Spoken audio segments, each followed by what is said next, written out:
তো কোরআনে এক ব্যক্তিকে মুসা নবীর লালন পালন করেছে বলে তার তোমরা বলছো মুমিন। হায় হায়, আরে দোষ কি? আবু তালিব অর্থাৎ ইমরান অর্থাৎ আলীর বাপ আস্ত নবী, শ্রেষ্ঠ নবী, উত্তম নবী, যে নবী সালাম না করলে মুসাও ফেল, ঈসাও ফেল, আদমও ফেল, সর্বনবীর নবুয়তের ভারত যার উপরে তার মানুষ করলো আর সে হলো কাফের। ভাই তালি তোর ইমানে সন্দেহ আছে, তুই ইন্টারন্যাশনাল কাফের। বলুন তো ঠিক না? তোর ইমানটাকে দেখা, তোর সার্টিফিকেটটা দেখা। কোরআনের কথা মানতে হবে। আসিয়া একটা নবীকে পালন করেছে। আল্লাহ কি বলছে কোরআনে মজিদের ভিতরে? আসিয়ার এই আয়াত ব্যাখ্যা করে দেখবেন, তাফসীর খুলে দেখবেন যে আমি আসিয়ার দোয়া, আসিয়ার দোয়া সম্পূর্ণ হতে পারল না, তার আগে বেহেশতে ওর জন্য ঘর করে দিলাম। আর আবু তালিবের কাছে জিজ্ঞাসা করলাম, আবু তালিব তুমি নবীকে লালন পালন করার পরিবর্তে কি চেয়েছো? বলল আমি আল্লাহর কাছে কিছুই চাই না। তাই আল্লাহ বলল আলম ইয়াজিদকা ইয়াতীমান ফাআওয়া, হে আমার নবী তুমি ইতিম ছিলে, আমি মানুষ করলাম। অর্থাৎ মানুষ করলো আবু তালিব। আল্লাহ বলছে আমি করেছি। অর্থাৎ আবু তালিবের এক হাত আল্লাহর হাতের সঙ্গে, কুদরতে খোদার সঙ্গে। ইয়াদুল্লাহ ফাওকা আইদিহিম, সালাওয়াত মুহাম্মদ ওয়া আলি মুহাম্মদ।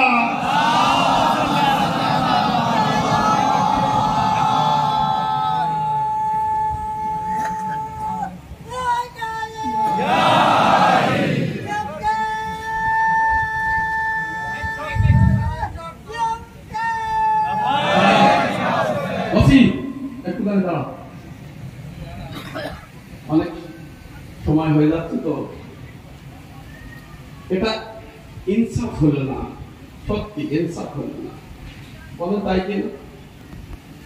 এক ব্যক্তি ছোট্ট, আমি নামও দিচ্ছি না, একটা নবীকে লালন পালন করলো, সে হয়ে গেল ইন্টারন্যাশনাল মুমিন। আর অস্বীকার গেলে কিন্তু কাফের হয়ে যাবে, কারণ তার অস্বীকার মানে কোরআনের অস্বীকার। আর এদিকে কিছু বলিনি, তাই বলিছে তোরা বুঝিস নি, তাই আল্লাহর কথা বুঝিস নি, তাই আল্লাহ তো বলেছে সবকিছু বলতে, আল্লাহ কিছু বাকি রাখেনি। কালকে নবীকে যারা বাঁচিয়েছে তাদের কাজই হলো মানুষকে বাঁচানো। নবী হক আর নবী হক, হককে বাঁচানো। আজকেও তারা বাঁচাচ্ছে, ভালো করে দেখবেন। এক ব্যক্তি 5 বছর ধরে নেপালে আমার ড্রাইভার, আমি বোতল ধরে দিলে পানি খাই না, প্লাস্টিক তো, আমি তো হাত দেয়নি, ওর ভেতরে আঙুল দেয়নি, জীবনে কেউ দিই, সবে নতুন বোতল কিনে আনলাম, এরকম করে দিই, খাই না। আর যেই হুতি, হিজবুল্লাহ, হামাস, তিনটে হক আর একটা আলিফ ইরান, একসঙ্গে ওদিকে হামলা করেছে। খোদা কসম একটা অক্ষর বলি দেই, জানি না আপনারা দাম দেবেন কিনা। দুনিয়ার ইন্টারন্যাশনাল একটা বক্তা দারুণ সুন্দর কথা বলেছে যে ইসমাইল হানিয়াকে ইরানে কাপুরুষের মতো চুরি করে রাতের অন্ধকারে মেরেছে। রাতের অন্ধকারে মারে কারা? হিজরাতের বিছানায় সবার ঠিকানা আছে আমাদের কাছে, একটাও তার ভেতরে শিয়া ছিল না। ভাই আবু জেহেল, আবু লাহাব শিয়া ছিল তখন? হ্যাঁ, ওখানে শুনবেন, বাস শেষ করে দিলাম। বলছে আমি আজাব, অবাক,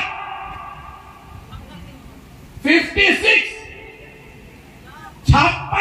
দেশের সন্নি লিডারেরা বসে আছে যে একটি সুন্নি লিডারের মার্ডারের রক্তের বদলা একটা শিয়া লিডার কখন নেবে? তাহলে বুঝবেন কি বলছি। 56টা দেশের সুন্নি লিডারেরা বসে আছে, একটা সুন্নি ভাইয়ের রক্তের বদলা শিয়া লিডার কখন নেবে? লজ্জা লাগে না? লজ্জা লাগা দরকার। কসম খোদা কি, ये इमाम हुसैन अलैहिस्सलामेर तेल 80,000 থাকলে 72 কারো ভাই পায় না। আরে বোকা,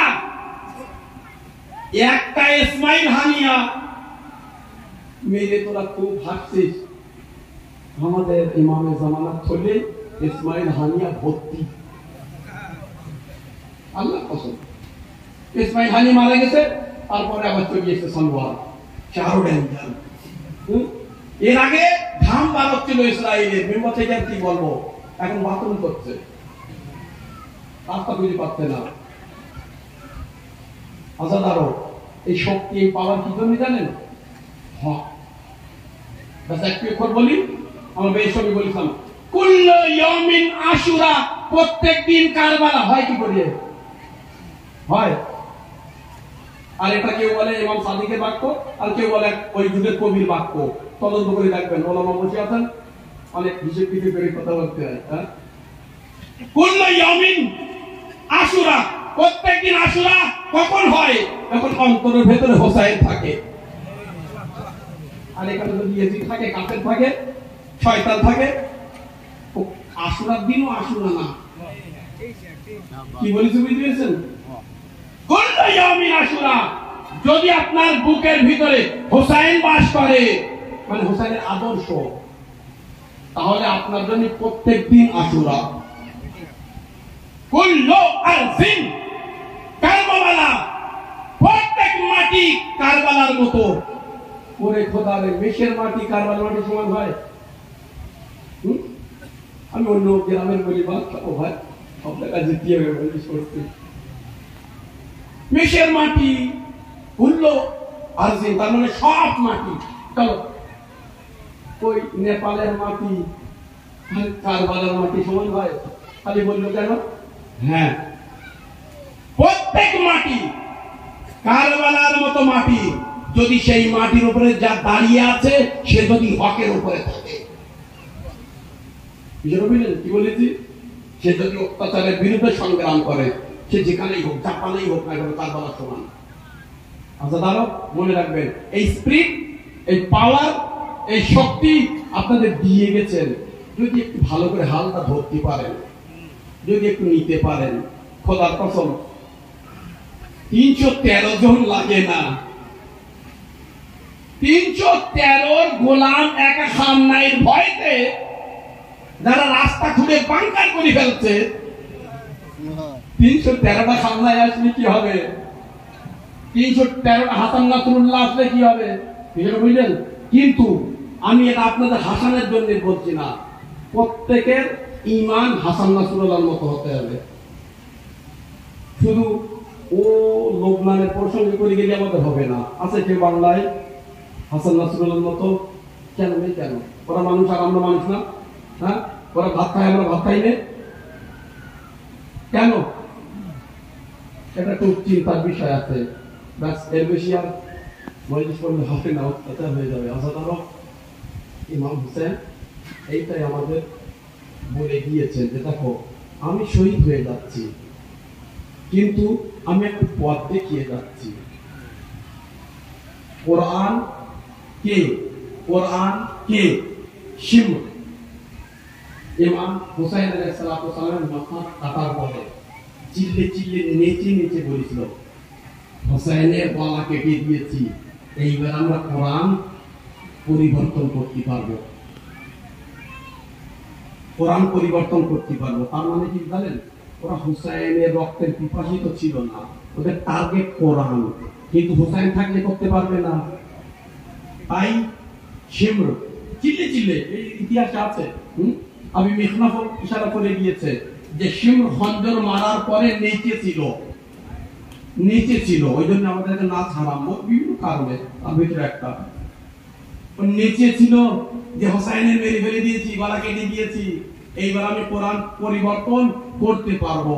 আল্লাহর মুজিজা দেখো, হোসাইনের মাথা বর্ষার উপরে গিয়ে সেই কোরআনের তেলাওয়াত। তুই গলা ধর থেকে কেটে নিতে পারিস আর মনে করতে পারিস যে এইবার কোরআন আমি পরিবর্তন করব। হোসাইন বর্ষার আগায় সেই কোরআন পড়ে যাচ্ছে, কোরআন পরিবর্তন হতে দেয়নি। ভালো করে বলতে কি বলছি, হোসাইন করলে হবে না। হোসাইনের যে মিশন, যে জন্য শহীদ হয়েছে, আমাদের বুঝতে হবে। যদি বোধ অশ্রু রাখতে পারবা না, ফসাইল পড়লেও কান্না আসবে। আমি দেখছি যারা হোসাইনকে বেশি ভালোবাসে তাদের অশ্রু বেশি আসে, আর যাদের মনের ভিতরে এখনো তোলপাড় খেলতে, একটু হারাম হালাল এটা ওটা অমুক তমুক বেঁচে খাইনি জানি না, আমি কারো গাল দিচ্ছি না, দেখেছি যতই সে চেষ্টা করুক কান্না আসে না। কিন্তু আজাদার মনে রেখো, এই কানলেই কিন্তু আজাদার হয় না, এটাও ঠিক।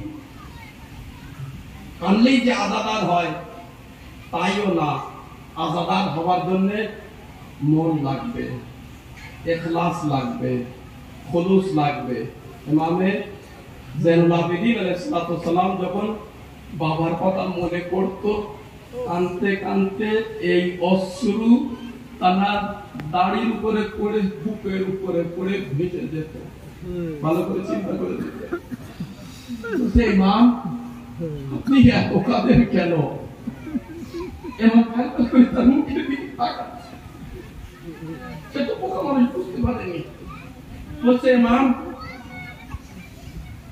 আপনার ভাই আলী আকবর যুবক, ঠিক আছে, অতি সুন্দর, ঠিক আছে, খুব ভদ্র ছিল, ঠিক আছে, নবীর মতো ছিল, ঠিক আছে, বুকে বর্ষা লাগলো, ভুল, কিন্তু শহীদ তো শাহাদাতে তো আনন্দ করার দরকার। কাসিম চন্দ্রের মতো দেখতে, নিষ্পাপ ছিল, কাসিম খুব লজ্জাটি ছিলেন, খুব লজ্জাটি যুবক ছিলেন, জীবনে চাচার মুখের দিকে চোখ তুলে তাকায়নি, আর লাশাকে পামাল করে দিয়েছে, কিন্তু মৌলা সে তো শহীদ হয়েছে। বলছে ব্যক্তি তুই আমার উপরে ইনসাফ করলি না,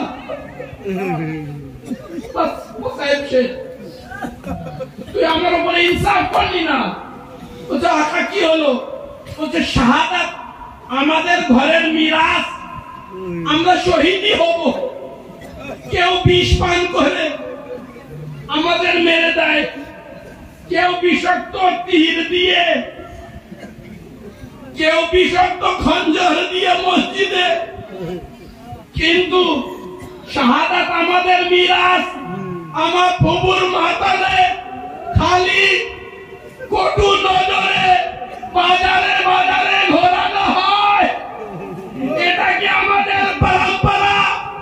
ছোট বোন 3.5 বছর ইয়েতিম বলে দাসী হিসেবে বিক্রি করে দেয়।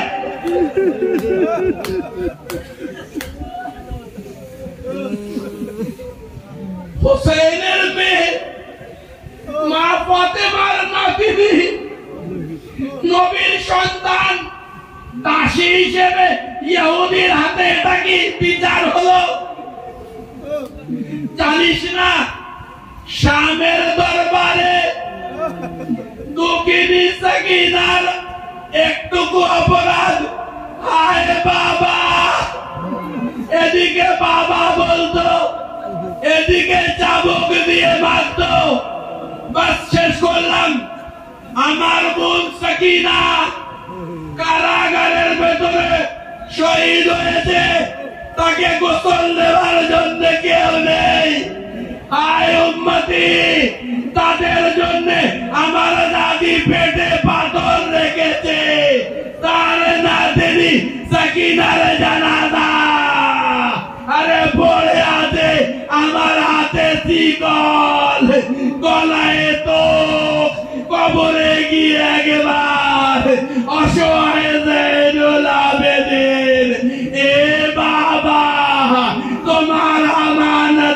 সাকিনাকে কিভাবে দেব তার চড় মেরে গাল লাল করে দিয়েছে, কানের দুল ছিঁড়েছে। তুই হাত উপরে আসলো, এ জয়নুল আবেদিন আমার ফুলের মতো সাকিনা আমার হাতে তুলে দাও। ইন্না লিল্লাহি ওয়া ইন্না ইলাইহি রাজিউন। রিদম বিকাদাহি তাসলিমান লিআমরি। পাক পরবর্তীগার